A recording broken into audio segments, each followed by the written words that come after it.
안녕하세요. 정당한 안보험금TV 김국장입니다. 최근 들어서 폐에 발생한 종양에 대해서 상피내암 보험금을 지급해야 오르니 암보험금을 지급해야 오르니 이 부분을 두고 보험회사와 계약자 간의 분쟁이 반복적으로 발생하고 있습니다. 치료한 의사가 폐암으로 진단했는데 보험회사는 조직검사 결과지를 보고 상피내암에 해당하니 보험금을 지급할 수 없다라고 주장하는 경우도 있고, 의사가 상피내암 진단코드 D02로 진단하는 경우도 있습니다. 그래서 이번 시간에는 폐상피내암이라는 보험회사의 주장이 합당한 것인지 한번 꼼꼼하게 살펴보도록 하겠습니다. 우선 폐에 발생한 암을 어떻게 분류하는지 먼저 살펴봐야 되겠죠. 폐암은 크기에 따라서 비소세포암과 소세포암으로 크게 나뉩니다. 소세포암의 경우 폐암 환자의 약 15% 내지 25% 정도 된다고 하고요. 발견했을 때 다른 장기로 전이되어 있는 상태로 발견되는 경우가 많다고 합니다. 근데 이제 비소세포암은 평편 상피세포암, 선암, 아데노카르시노마, 대세포암 이렇게 분류하는데, 주요 발생 부위가 평편 상피세포암은 폐 중심부, 선암은 폐의 분비세포, 대세포암은 폐의 표면 또는 기관지에 주로 발생한다고 합니다. 근데 문제가 되는 것은, 보험금과 관련된 문제가 되는 것은 이 비소세포암 중에 선암이 상피내암이냐 암이냐라는 분쟁의 중심에 서 있습니다. 선암 들어본 말이에요. 아데노카르시노마. 지난 시간 대장암에서 계속 언급했던 종양입니다.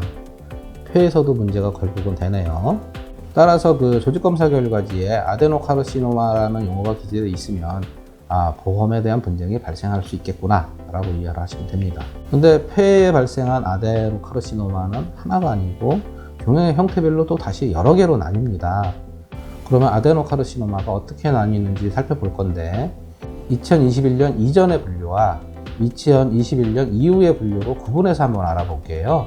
2021년 이전에는 폐선종증, 기관세지 폐포성 선암종, 포상선종, 포상선암종, 비점액성 기관지 폐포성 암종, 점액성 기관세지 폐포성 암종 이렇게 분류되었습니다. 2021년에 변경된 내용을 볼게요. 폐선종증은 그대로 옮겨갔고요. 두 번째 기관세지 폐포성 선암종, 이 항목이 비점액성 폐 상피내 선암종과 비늘 모양 선암종으로 구분됩니다. 이 중에 비점액성 폐 상피내 선암종은 보험회사가 말하는 상피내암입니다. 비늘 모양 선암종은 악성이고요. 그 다음에 포상 선암종과 포상 선종은 또 그대로 갔는데, 점액성 기관세지 폐포성 암종이 2021년에 점액성 상피내 선암종과 폐의 선암종으로 구분돼서 코딩이 됩니다. 이 중에 점액성 상피내 선암종이 보험회사가 말하는 상피내암입니다. 이 표 내용을 보면 결과적으로 2021년 이전에는 폐에 발생한 모든 선암종이 악성 종양으로 분류가 되어 있었습니다. 그런데 2021년 제8차 한국표준질병사인 분류 개정에서 일부 종양이 상피내암으로 신설되어 분류된 것입니다. 근데 이제 이런 폐 상피내암은 한국표준질병사인 분류는 2021년 8차에 반영이 되는데, 실제로 한국표준질병사인 분류의 바탕이 된 국제보건기구 WHO 질병분류에서는 2015년 9월에 이러한 분류를 하게 됩니다. 그래서 우리나라 병원의 병리의사분들도 2015년 9월 이후로부터 국제질병분류 내용을 반영해서 조직검사 결과지에 아데노카르시노마 인시추, 그리고 보험에서 말하는 상피내암이라는 병명을 기재하기 시작합니다.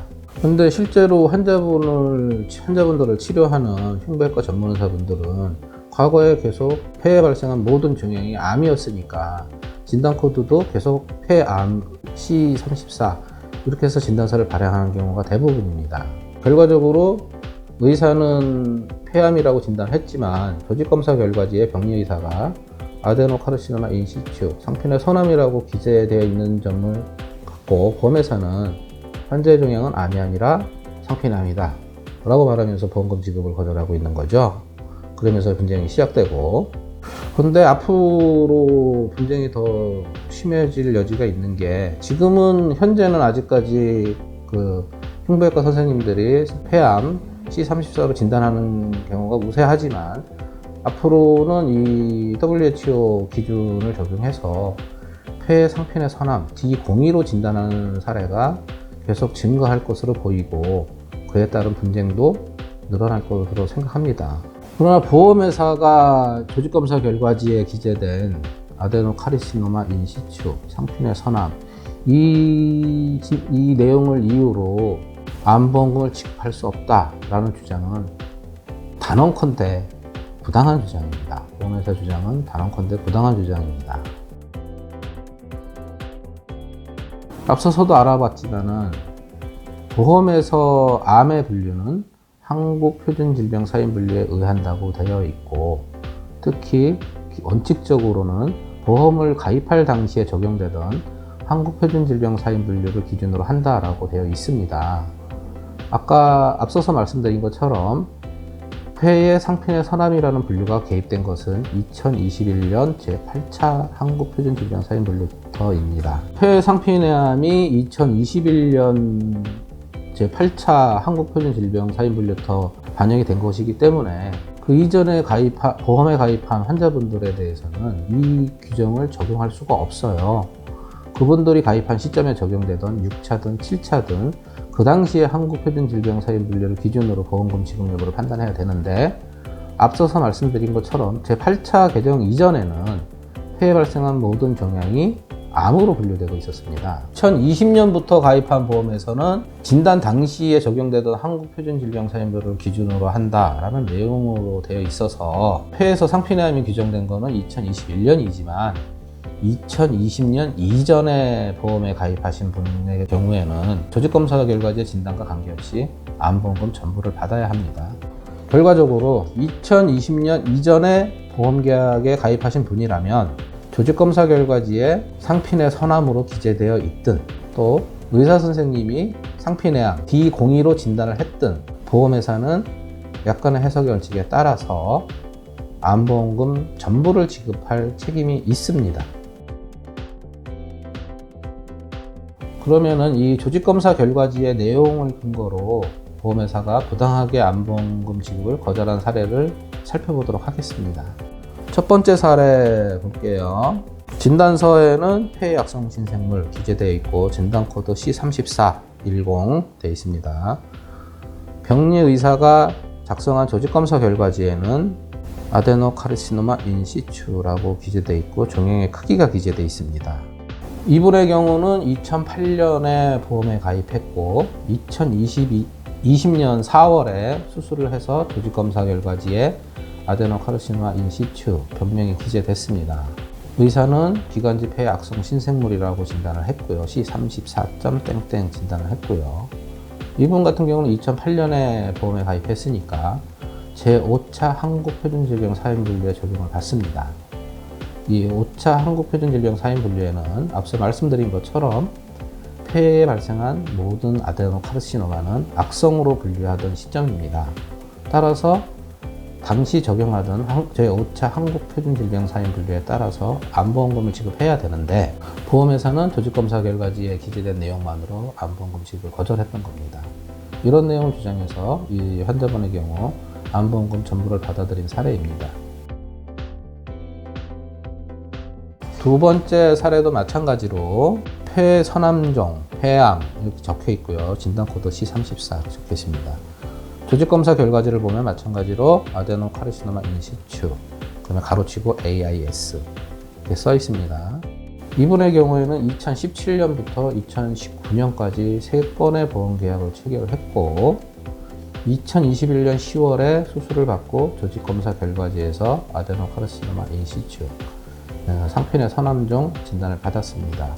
이 결과에 대해서 치료를 한 흉부외과 의사 선생님은 폐암, 폐선암종이라고 진단을 했는데, 보험회사는 마찬가지로 조직검사 결과지에 있는 아데노카리시노마 인시추 이 내용 때문에 상피내암이다 라고 주장하면서 보험금 지급을 거절했습니다. 이 환자분의 경우는 보험을 가입한 2017년부터 2019년에는 제7차 한국표준질병사인분류가 적용되던 시점입니다.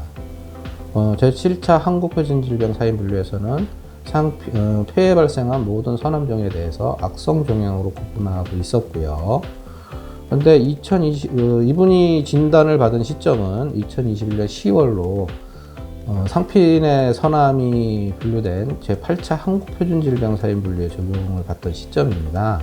보험에서는 조직검사 결과지에 상핀의 선암이라고 기재된 부분과 현재 8차 한국표준질병 사인분류에서는 상핀의 암으로 분류하고 있다라는 주장을 하면서 보험금 지급을 거절했던 사안인데, 말씀드렸던 것처럼 보험에서 암의 판단은 보험 계약 당시에 적용되던 한국표준질병 사인분류를 기준으로 한다고 말씀드린 적이 있습니다.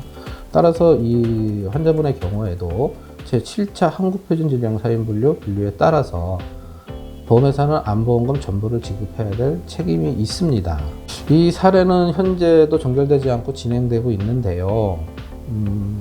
저희가 의견서를 제시한 이후 3개의 보험회사 중 한 군데는 아무런 이의도 제기하지 않고 암보험금 전부를 지급했습니다. 바로 지급했어요.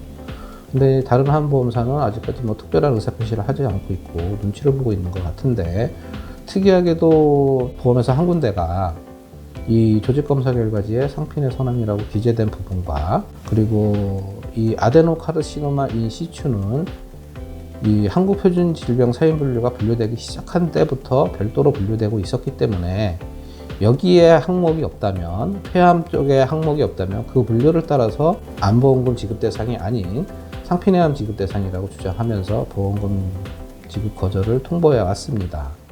그렇지만 저는 이 보험회사도 결과적으로는 암보험금을 지급할 것이라고 생각을 합니다. 이 보험회사가 말하는 주장은 약간의 해석 원칙에 부합하지도 않을 뿐더러 한국표준질병사의 적용 시점, 이 부분에 대한 오류가 있습니다.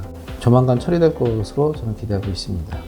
살펴본 것처럼 보험회사가 조직검사 결과지에 상핀의 선암, 아데노카르시노마 인시추라고 기재되어 있는 걸 이유로 암보험금 지급을 거절한다고 하더라도 결단코 2020년 이전에 보험에 가입했다면 암보험금 전부를 지급해야 되는 암입니다. 끝까지 싸워서 정당한 권리를 찾으시기를 바랍니다. 그리고 응원하겠습니다. 이번 주제 핵심 포인트 말씀드리겠습니다. 첫 번째, 조직검사 결과지의 병명이 아데노카르시노마 인시추, 상핀의 선암이라고 기재되어 있다고 하더라도 2020년 이전에 보험에 가입한 경우라면 무조건 암보험금 전부를 받아야 됩니다.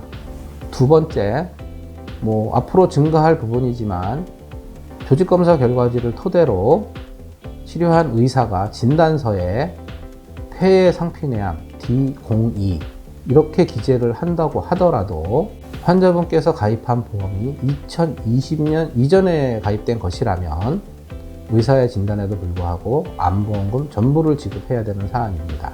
마지막으로 세 번째, 과거에 이미 폐암이나 폐상핀의 암으로 진단받고 보험 처리가 끝났어도 암보험금 전부를 지급받지 못하고 상핀의 암에 해당하는 보험금만 받았다라고 한다면 나머지 암보험금 전부를 청구할 수 있습니다.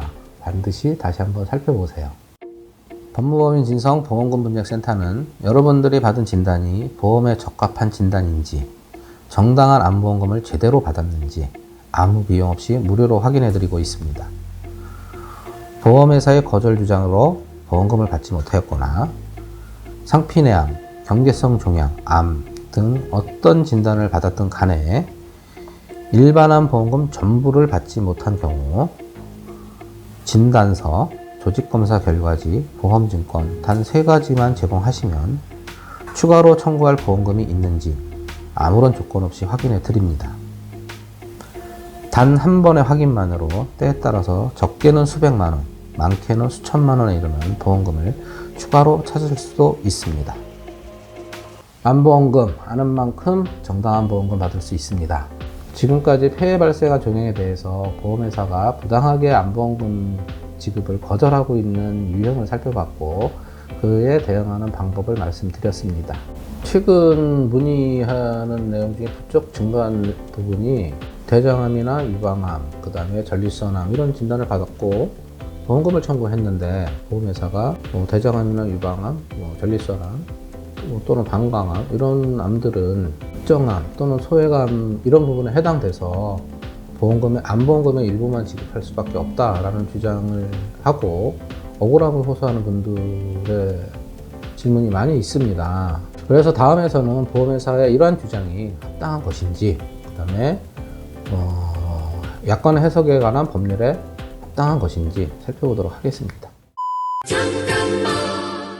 이 방송은 여러분들에게 암보험금 청구와 관련된 다양한 정보를 제공하고 그 정보로서 여러분들이 보험회사의 부당한 보험금 지급 거절에 맞서서 정당한 권리를 회복하고 잃어버린 보험금을 찾을 수 있는 기회를 드리고자 마련됐습니다. 여러분의 관심과 참여가 여러분의 가족 그리고 여러분의 이웃을 부당하고 억울한 손해로부터 보호할 수 있습니다. 이 방송이 조금이라도 유익하였다고 생각하시면 좋아요, 구독 과감하게 눌러주세요. 정당한 암보험금 TV는 앞으로도 최선을 다하겠습니다.